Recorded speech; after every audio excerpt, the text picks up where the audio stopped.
मोठा टेबल बोलवायला तुम्हाला काय झालं ती बोलवायला लागली अडचण नाही ती बोलवायला लागली. त्यांना कुठून सांगितली ती कुठून? हा दादा कुठून?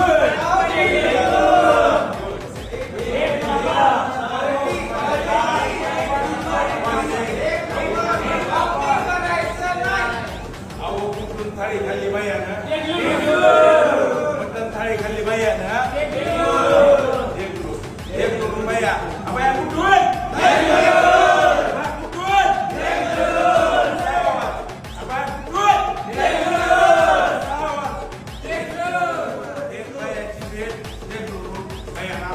जेवण केलं म्हणायला पावसाच्या सरी तरी भैया बसले नाही काळजाच्या तुकड्याला घेऊन घरी आले सगळे हुडकून घेऊन चल घरी. मला हसू येते वाटतं